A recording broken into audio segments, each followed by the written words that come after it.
Babak baru kasus pembunuhan Brigadir Yosua dimulai, berkas dilimpahkan, para tersangka diserahkan, sidang siap digelar. Lantas bagaimana kesiapan pihak-pihak jelang sidang? Inilah catatan jurnalis Siap-siap Sidang Sambo. Saya Niluh Puspa.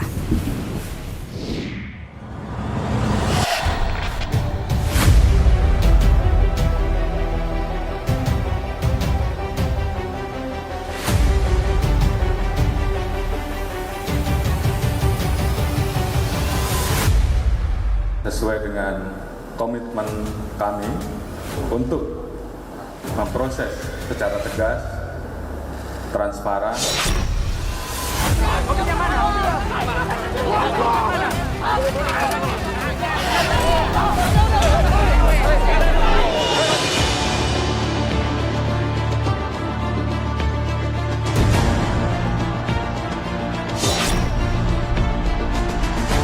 Kami pastikan Kejaksaan Agung tidak bisa diintervensi.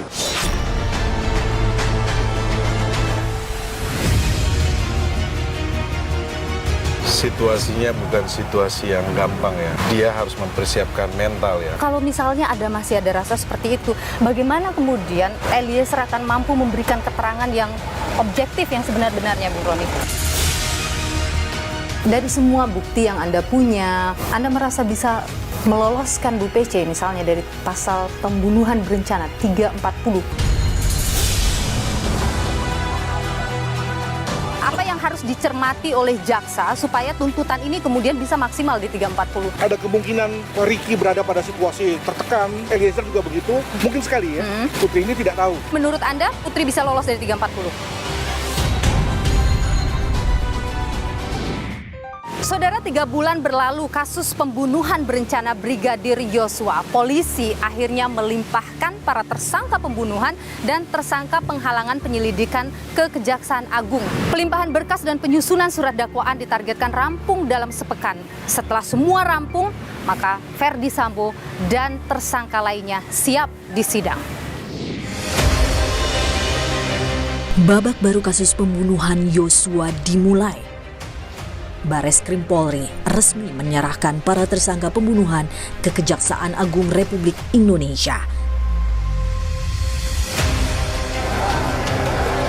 Beberapa hari sebelum penyerahan, Kapolri Jenderal Listio Sigit Prabowo kembali menyatakan komitmen menuntaskan kasus Sambo secara terbuka dan transparan.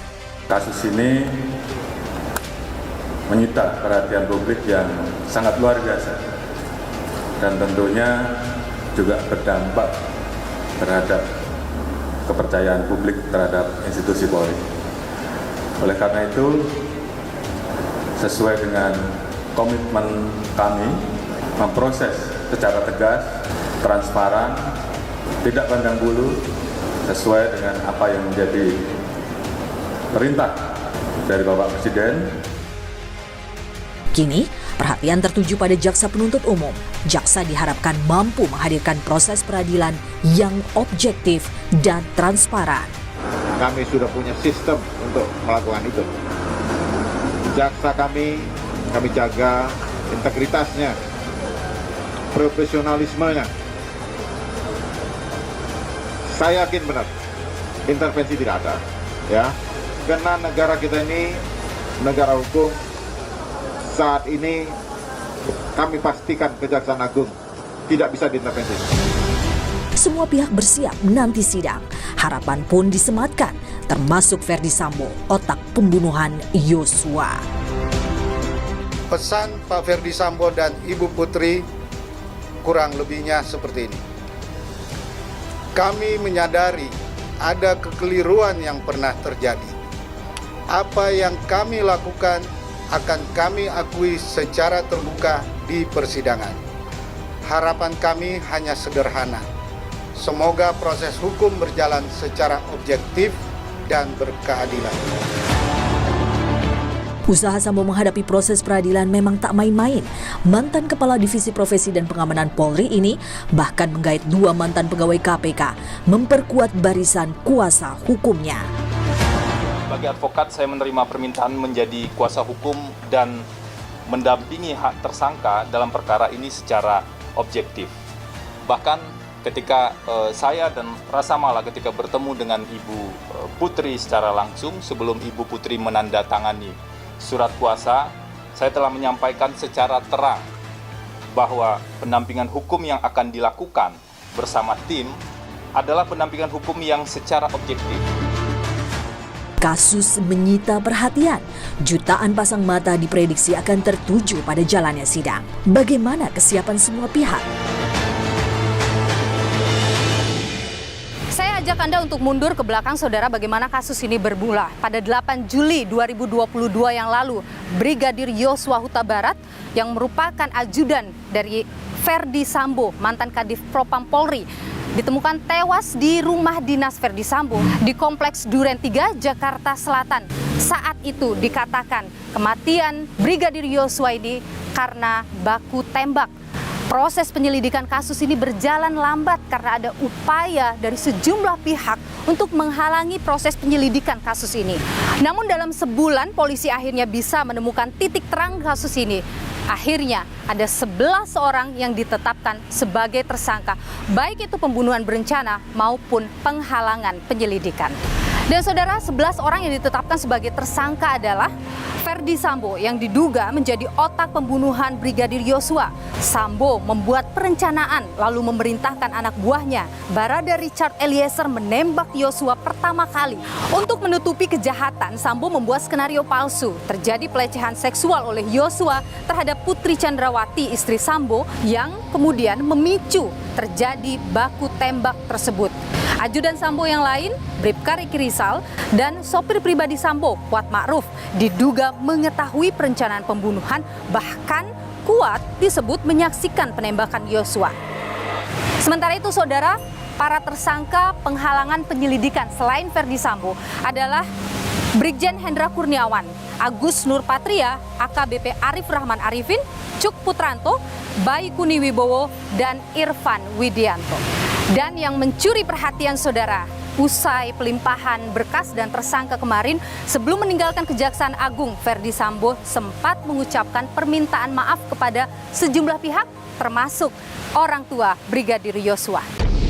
Istri saya, Tangan Bapak lepas, Pak. Bapak saya pegang. tangan Bapak justru menjadi korban. Saya menyampaikan permohonan maaf kepada pihak-pihak yang sudah terdampak atas perbuatan saya, termasuk Bapak dan Ibu dari Yosua. Dan saudara, bagaimana kemudian kesiapan para pihak dalam menghadapi sidang nanti? Saya akan menuju ke salah satu pengacara dari Verdi Sambo dan Putri Chandrawati, Sarmauli Simangunsong. Dan saya juga nanti akan menemui pengacara dari saksi mahkota kasus ini, Barada Richard Eliezer, yakni Roni Talapesi. Benarkah Roni akan menghadirkan fakta mengejutkan di persidangan? Apa itu? Ikuti saya, saudara.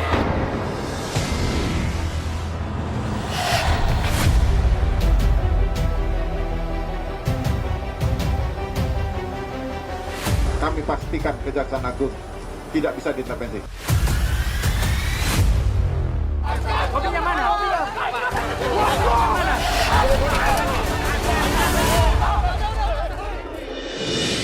Dan saudara, untuk mengetahui bagaimana kesiapan dari tersangka utama dalam kasus pembunuhan berencana Brigadir Yosua, Verdi Sambo, dan juga istrinya Putri Chandrawati menghadapi sidang yang mungkin saja sebentar lagi akan digelar, saya sudah bersama dengan Sarmauli Simangunsong, pengacara dari Verdi Sambo dan juga Putri Chandrawati. Saya pertama ingin tahu dulu, kapan terakhir bertemu dengan baik itu Bu Putri atau Pak Verdi? Saya terakhir bertemu dengan Pak FS itu pada saat tahap 2. Oke, pelimpahan berkas kemarin. Ya, juga dengan Ibu PC di hari yang sama, sore harinya ketika sudah masuk urutan. Oke, bagaimana kondisinya saat ini? Ya, saya yang bertemu dengan Ibu ya, kalau fisik ya biasa saja, sehat. Kalau dari psikisnya ya pasti sedih ya, karena tetap di dalam tahanan terpisah dengan anak-anaknya. Psikisnya masih merasa trauma misalnya, karena selama ini sering disebutkan Bu PC dalam kondisi trauma. Kalau kondisi traumanya saya tidak bisa menjawab secara psikisnya ya, karena saya bukan psikolog, tapi kalau waktu ketemu sama saya menangis kalau bicara. Saat di rutan itu? Ya, sambil menangis. Apa yang sempat Bu PC sampaikan misalnya ke Mbak Sarma? ya pasti keluh kesah gitu. Tapi secara persisnya mungkin saya nggak bisa tidak bisa menyampaikan secara detail, tetapi ya sudah seperti yang pernah beliau ucapkan ya, saya ikhlas diperlakukan seperti ini.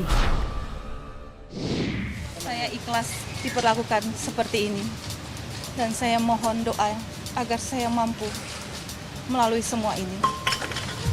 Saya mohon izin titip anak-anak saya di rumah dan di sekolah mereka masing-masing. Untuk anak-anakku saya belajar yang baik dan tetap gapai cita-citamu dan selalu berbuat yang terbaik.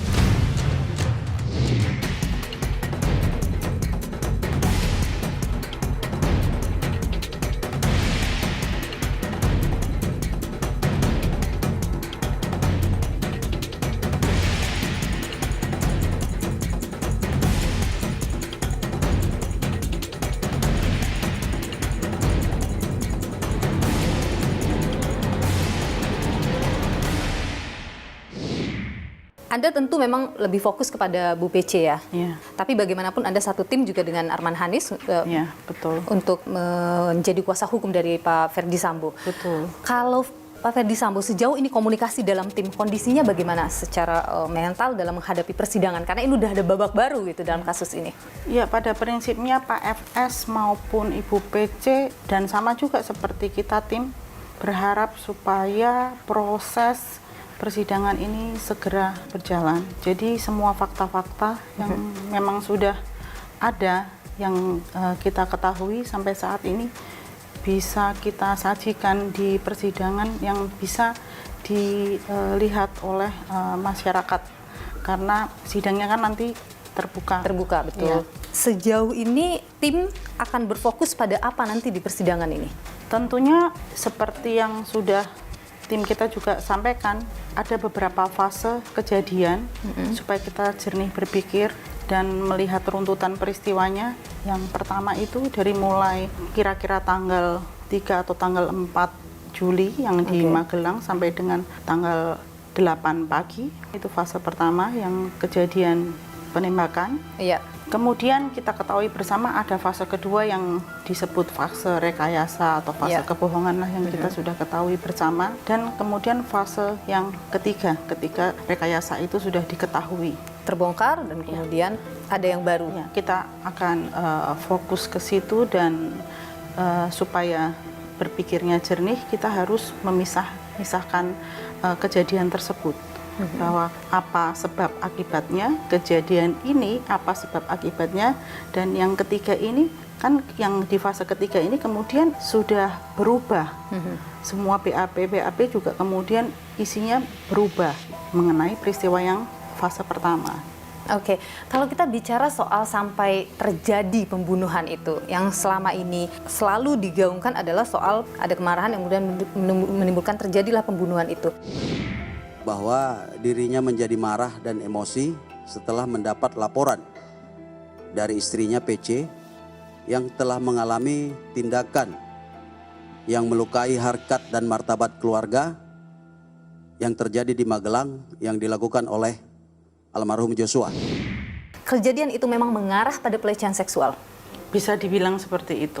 Oke, dan Bu PC konsisten menyebut bahwa terjadi hal itu? Dari pertama BAP sampai dengan BAP yang terakhir itu keterangan klien kami konsisten bahwa ada kejadian di Magelang mulai dari tanggal 4 itu ada beberapa rangkaian peristiwa tanggal 4 sampai dengan tanggal 7 Juli. Oke, berarti termasuk secara detail menjelaskan soal ada pelecehan atau mengarah ke pelecehan itu. Oke, saya sekarang ingin berpindah ke Saguling. Ketika di Saguling, apakah Bu PC mendengar, mengetahui ada rencana, ada perintah dari Pak FS kepada Ricky dan juga Richard Eliezer? Dari keterangan klien kami tidak tahu. Oke. Gitu. Tapi tahu ada proses pemanggilan itu? Klien kami tidak mengetahui karena saat itu ada di dalam kamar. Oke, ini yang di Saguling ya? Iya. Pada tanggal 8 saat baru nyampe Jakarta ya? Iya. Oke. Ya, kalau bisa kita lihat di rekonstruksi, pada saat Pak FS panggil RR, menggunakan HT, kemudian Ibu PC kan masuk kamar, ya, sampai dengan keluar sudah mau langsung isoman ke Duren 3. Oke, sekarang saya pindah lagi ke soal Duren 3-nya. Ketika proses eksekusi itu terjadi, tentu itu tidak berdiri sendiri langsung eksekusi ya, tetapi ada ribut-ribut dan lain sebagainya. Kalau keterangan Bu PC, apa yang terjadi saat itu? Beliau ada di dalam kamar. Kamar itu dekat dengan ruangan eksekusi. Artinya ketika ruangan itu dekat dengan kamarnya, ada keributan di luar terdengar dong sama Bu PC. Keterangan klien kami, dia tidak mendengar jelas gitu, tidak dengar jelas, hanya sayup-sayup ada suara orang, tapi tidak tahu apa gitu. Ada kejadian, beliau juga masih di dalam kamar. Setelah ada suara tembakan baru keluar? Tidak keluar. Tidak ada keinginan untuk tahu misalnya apa yang terjadi di luar? Sepertinya mungkin kejadiannya sangat cepat ya, jadi habis kejadian mungkin selang berapa menit kemudian baru dijemput oleh Bapak AFS, ya kemudian dibawa keluar dan diperintahkan untuk kembali ke Saguling. Tidak dijelaskan juga apapun di situ saat itu oleh Pak AFS? Tidak. Oke, jadi langsung saja bergeser ke sepertinya rumah Saguling? bisa dilihat pada saat rekonstruksi kan semua live ya. Dari semua bukti yang Anda punya, keterangan-keterangan saksi yang tentu meringankan klien Anda merasa bisa meloloskan Bu PC misalnya dari pasal pembunuhan berencana 340. Itu pasal yang luar biasa. Iya. Ya, jadi kalau dari fakta-fakta yang kita tahu, dari keterangan juga dari klien kami maupun saksi-saksi lain, ya sampai saat ini kami yakin bahwa beliau tidak terlibat. Tidak terlibat sama sekali? Tidak terlibat pada saat kejadian di Duren 3. Rekan Anda, Febri Diansyah, sempat menyebutkan bahwa soal memaksakan yang tidak bersalah itu juga bukan hal yang benar. Siapapun yang melakukan perbuatan maka ia akan dihukum sesuai dengan perbuatannya. Tapi yang tidak melakukan perbuatan tentu saja seharusnya tidak dihukum atas apa yang tidak dia lakukan. Itu memang perlu kita jaga dan kita kawal bersama. Artinya tim kuasa hukum merasa bahwa Bu PC tidak bersalah di sini? Kalau kita bilang tim kuasa hukum merasa Bu PC tidak bersalah, ya seperti yang saya tadi sebutkan, memang fakta-faktanya demikian. Fakta-faktanya tidak ada yang mendukung bahwa beliau ikut terlibat di dalam kasus penembakan tersebut. Artinya pasti kuasa hukum akan berupaya semaksimal mungkin untuk menggugurkan itu. Pasal 340 itu, benar? Benar. Soal fakta perencanaan itu, kuasa hukum sudah pegang?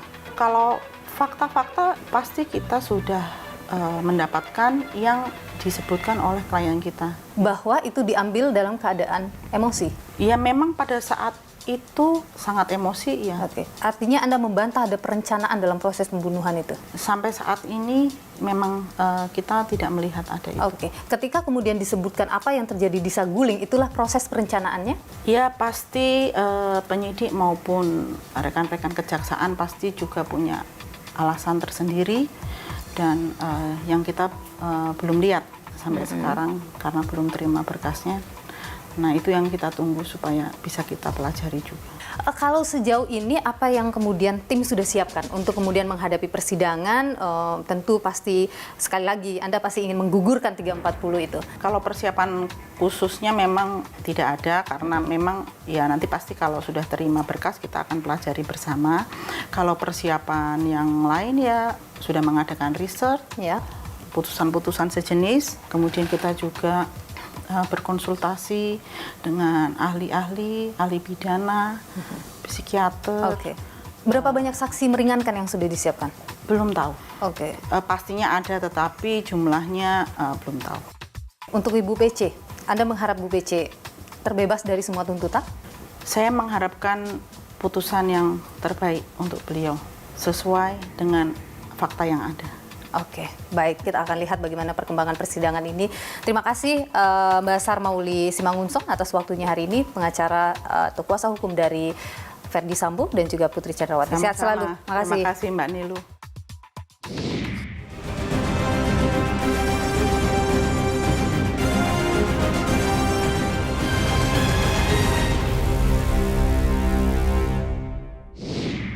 Dan saudara, saat ini sudah berada bersama dengan saya adalah kuasa hukum atau pengacara dari Barada Richard Eliezer yang menjadi saksi kunci dalam kasus pembunuhan Yosua Huta Barat. Ada Bung Roni Talapesi. Apa kabar Bung Roni? Kabar baik. Sehat ya? Sehat. Oke, Bung Roni, sebelum kita ngobrolin panjang dulu, saya ada hal yang menarik kemarin yang Anda lakukan begitu, dan itu tertangkap kamera ketika Anda menepuk pundak Eliezer. Iya. Kita saksikan dulu ya berikut ini.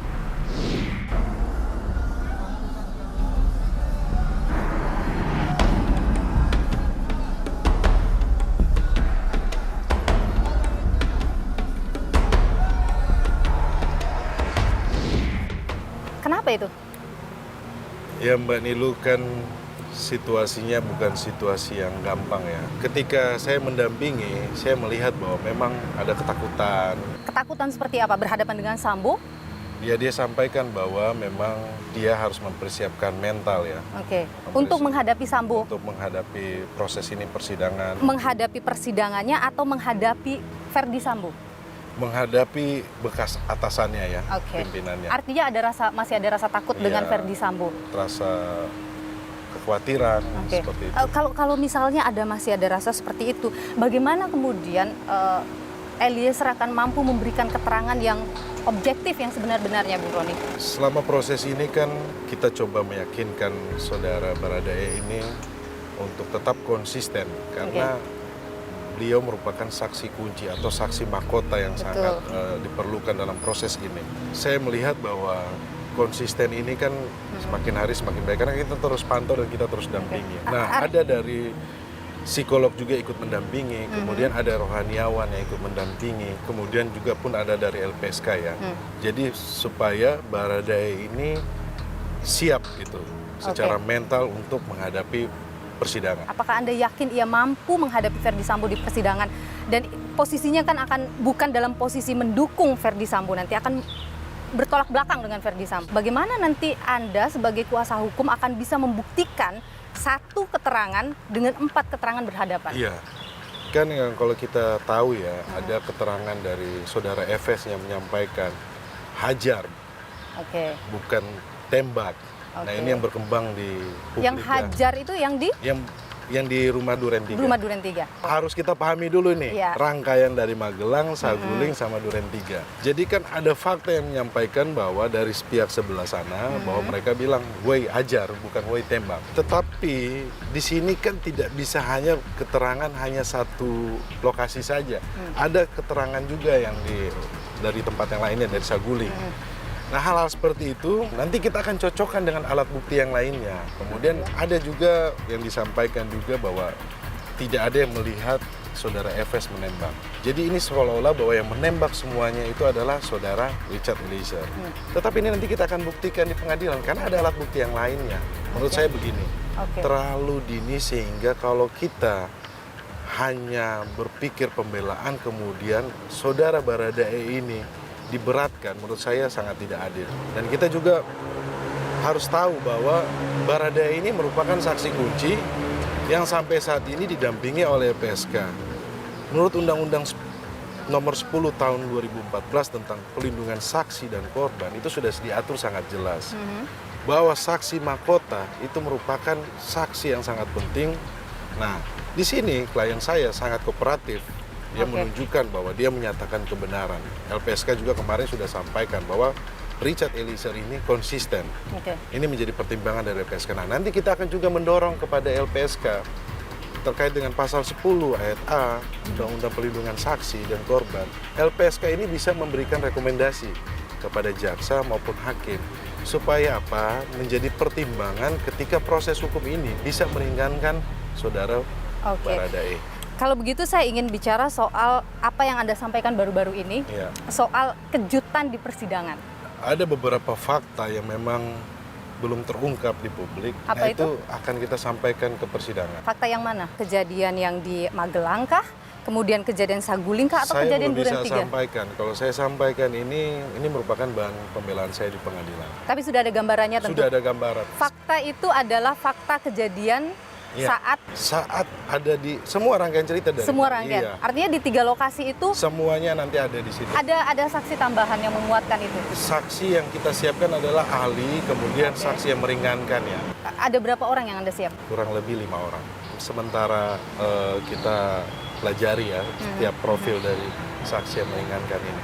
Karena ini menjadi satu kesatuan dari asesmen dari psikolog yang kita sudah siapkan dari tim penasihat hukum. Kenapa profil anak ini seperti apa dari kecil? Saya kasih sampaikan sedikit ya, bahwa anak ini tipikalnya anak yang penurut. Keluarganya, ibunya, bapaknya, dan dia itu hangat. Mereka dari keluarga yang tidak mampu.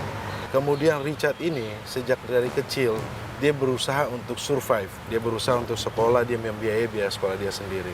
Kemudian ketika dia lulus, dia coba masuk ke polisi, sampai yang keempat baru bisa masuk karena umurnya sudah lewat, sudah terakhir diambillah Tantama, Brimob.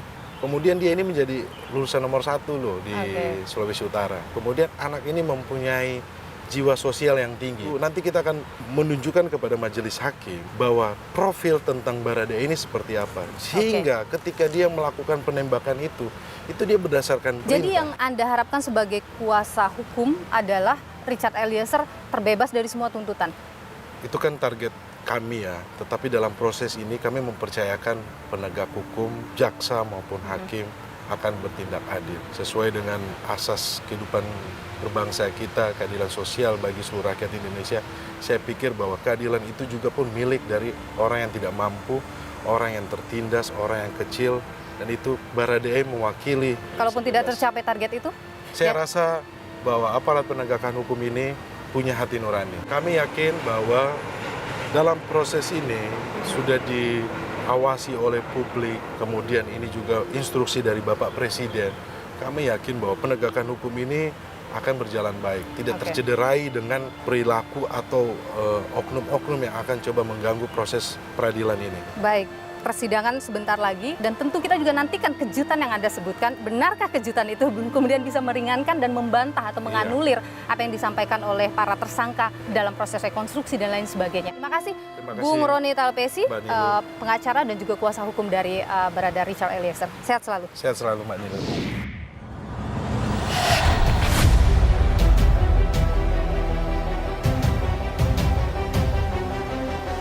Kami pastikan Kejaksaan Agung tidak bisa diintervensi. Kopinya mana?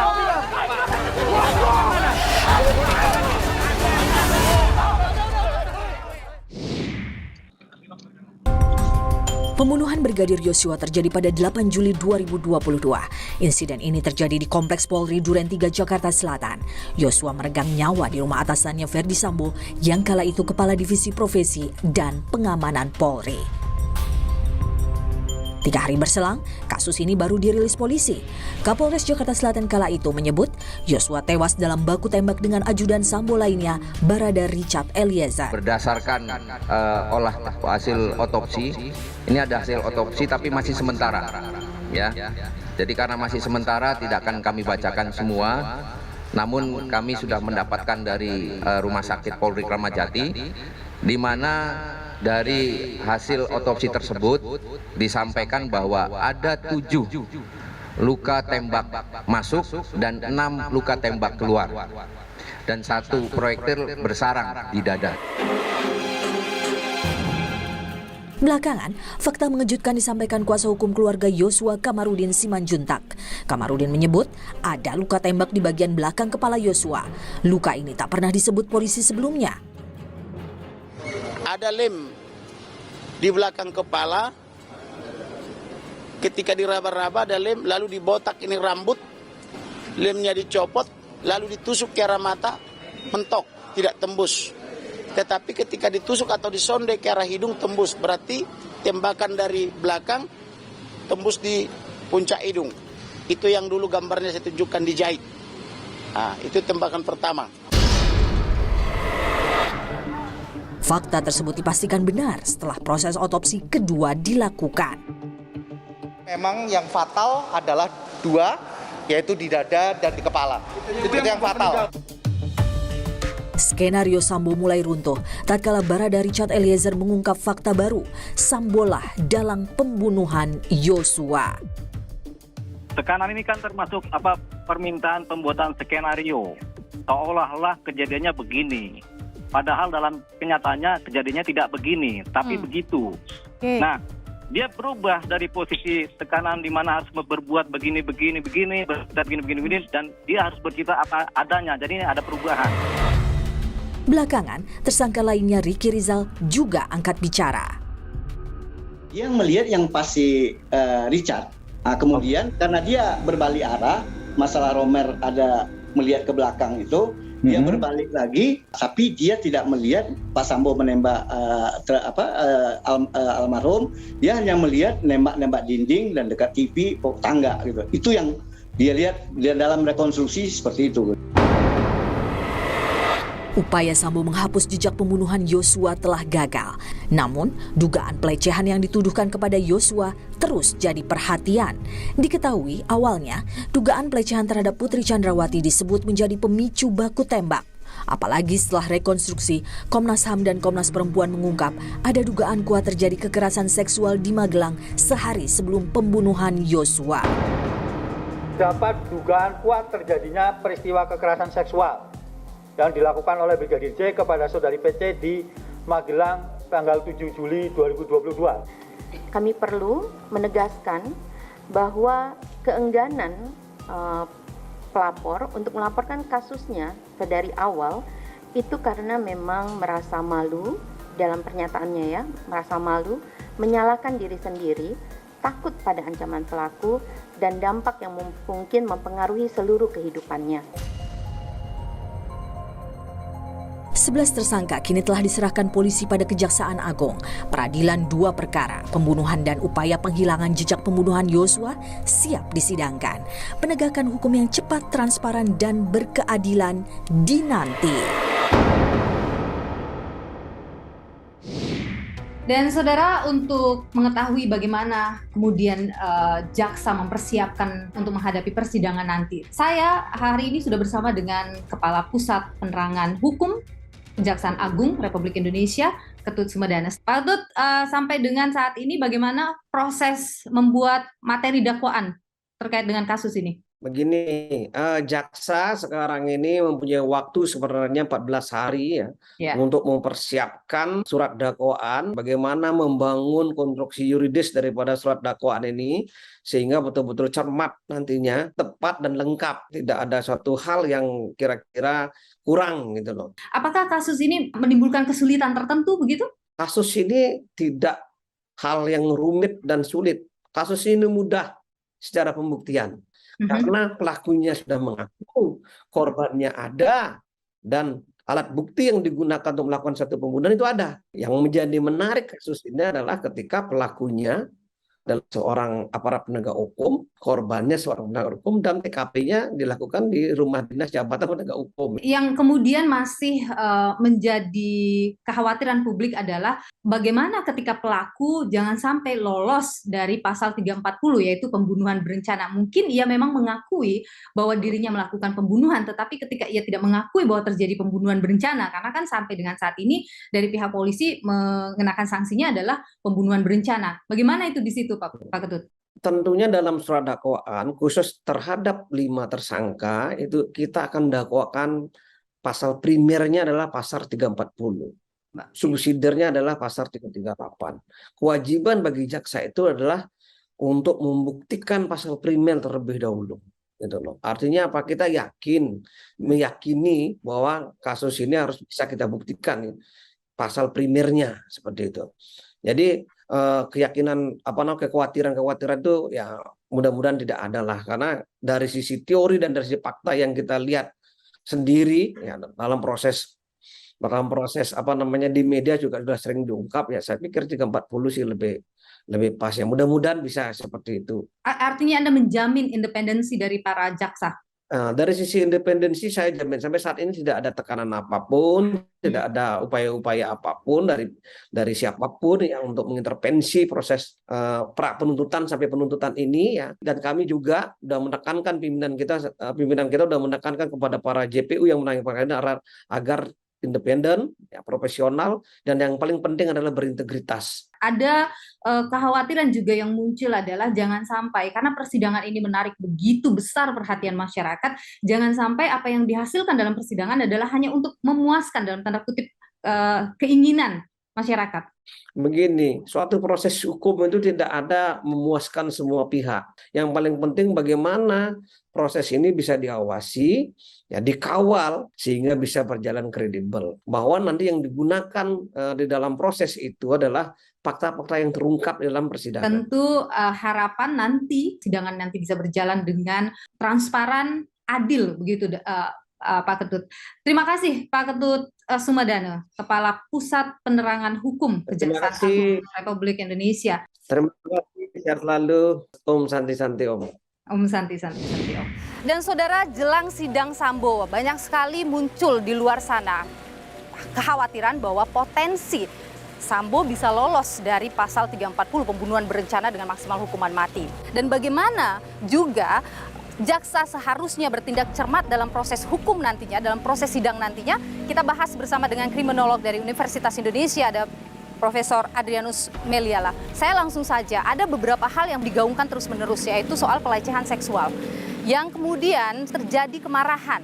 Ya, kemungkinan itu motifnya pelecehan seksual, tapi motif dan perencanaan kan dua hal yang berbeda. Ya. Jadi dengan adanya motif, maka kemudian lalu terdakwa dalam hal ini saudara Sambo kemudian lalu berbuat sesuatu, mempersiapkan sesuatu, berpikir sesuatu, itu kan esensi perencanaan ya. Dalam rangka membunuh almarhum J. Maka selalu dikatakan bahwa apapun motifnya tidak mempengaruhi pada dakwaan. Tapi kalau kita lihat juga Sambo kan pada saat rekonstruksi misalnya, dia menolak menyatakan dirinya menembak Yosua. Dan ini ada dua rekonstruksi yang muncul ke publik, rekonstruksi versi polisi dengan 3 dimensinya, rekonstruksi yang kemudian dilakukan langsung di mana Sambo menolak. Apakah ini juga akan menjadi semacam peluru bagi Sambo bahwa saya bisa lolos dari 340? Ya, nggak apa-apa bahwa yang bersangkutan menolak. Tapi kan dalam hal ini jaksa setelah mendapat kuding dari kepolisian itu kan memiliki beberapa hal. Pertama misalnya dia memiliki alat bukti dari forensik, kan? Seberapa jauh sarung tangannya itu kemudian memiliki jejas dengan peluru, ya, dengan musuh yang dikeluarkan. Yang kedua misalnya kesaksian dari Ricky dan kesaksian dari E. Yang ketiga bahwa keberadaan dia di situ adalah yang paling kuat motifnya dalam rangka membunuh si J ini. Jadi bagaimana mungkin kemudian dia tidak membunuh padahal dia sendiri yang paling kuat motifnya dalam rangka untuk membunuh Yosua. Prof, Anda melihat apa yang harus dicermati oleh jaksa supaya tuntutan ini kemudian bisa maksimal di 340? Ada ruang-ruang rentan yang mungkin harus jadi perhatian? Yang pertama, seluruh rekonstruksi itu harus dihadirkan secara utuh gitu ya. Yang kedua, tentu saja sebagai satu cara untuk memperkuat dakwaan, maka tentu hal-hal yang bersifat melemahkan. Contoh misalnya tadi ada kemungkinan Ricky berada pada situasi tertekan, Eliezer juga begitu, itu seyogianya didismiss ya supaya kemudian tidak membuat sangkaannya menjadi lemah. Demikian juga dalam hal ini soal Putri ya. Putri Chandrawati. Menurut Anda Putri bisa lolos dari 340? Ya kalau benar ya bahwa yang bersangkutan memang pertama tidak diikutsertakan dalam perbincangan di lantai 3 di Saguling. Juga dalam rangka berangkat dari Saguling ke Duren 3, dia juga tidak diberitahu tentang apa yang akan terjadi pada Brigadir J. Iya, betul. Dan yang ketiga adalah bahwa pada saat eksekusi dilakukan, dia berada di tempat yang lain. Sehingga kemudian di ruangan yang berbeda. Ya, sehingga kemudian dia hanya tahu pada saat ada suara letusan, ledakan. Dan pada saat itu lalu kemudian Brigadir J sudah terpulang. Sekarang kalau kita melihat posisi Richard Eliezer sebagai saksi mahkota di sini, apa yang harus dikuatkan di sini untuk kemudian karena dia harus menghadapi keterangan yang berbeda dari 3 tersangka lain. Jangan lupa bahwa dalam hal ini polisi LPSK memang sudah dari awal yakin bahwa keterangan Eliezer ini memang tadi mahkota ditandai dengan diberikannya status JC pada dirinya. Ya. Saya pribadi dalam hal ini tidak merasa tidak setuju dengan pemberian JC itu. Kenapa? Karena dia harus cerita, dia ada di situ. Dengan kata lain, dia adalah bagian yang tak terpisahkan dari situasi itu. Maka kalau kemudian dia berkata tentang siapa yang menjadi penembaknya, lalu apa valuable information-nya? Lalu mengapa kemudian lalu di reward dengan JC? Tapi kalau misalnya dia tidak bicara, tidak akan terungkap misalnya kasus ini? Enggak juga, kan dan tadi ketika dia tidak bicara pun, ya kan? Lalu bagaimana kemudian dia menjelaskan ada situasi dia, ya kan? Jadi dengan kata lain dia harus bicara juga posisi dia yang sebetulnya terjadi apa tanpa harus di reward. Nah, maka ini dia nih, ketika dalam hal ini kepolisian LPSK sudah memberikan reward berupa JC pada dia, maka memang wajar kalau kemudian jaksa harus menilai keterangan dia sebagai valuable, sebagai berharga. Ya, kan? Itu yang kemudian harus diperhatikan oleh jaksa penuntut umum nanti. Lalu jaksa mencecar dia dan mengatakan bahwa bohong kamu, lalu dia udah dapat JC kok, begitu ya. Oke, itu. Anda melihat nanti persidangan ini akan berjalan seperti apa? Terutama pada konteks motif ya, ini saya kira akan menarik ya. Dan kalau selama ini dikatakan bahwa nanti tunggu di pengadilan dan kita akan buka apa motifnya. Nah, ketika nanti kemudian motif dibuka oleh Sambo, karena tadi Sambo sudah berada pada situasi nothing tulus ya. Dan kemudian motif itu kemudian menyentuh satu pihak. Saya kira kita semua harus siap dengan situasi itu. Baik, kita akan nantikan bagaimana jalannya sidang tentu saja. Prof. Adrianus Meliala, terima kasih sudah berbagi informasi di Catatan Jurnalis. Sehat selalu, Prof.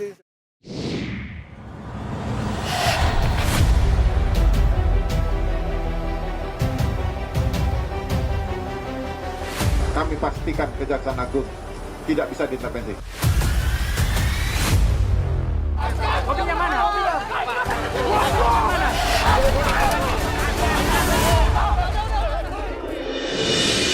Penyelidikan dan penyidikan panjang berliku mencapai akhirnya. Persidangan yang dinanti segera tiba. Publik menanti bila mana keadilan ditegakkan dalam proses yang cepat, transparan, dan berkeadilan. Saya Diluh Puspa.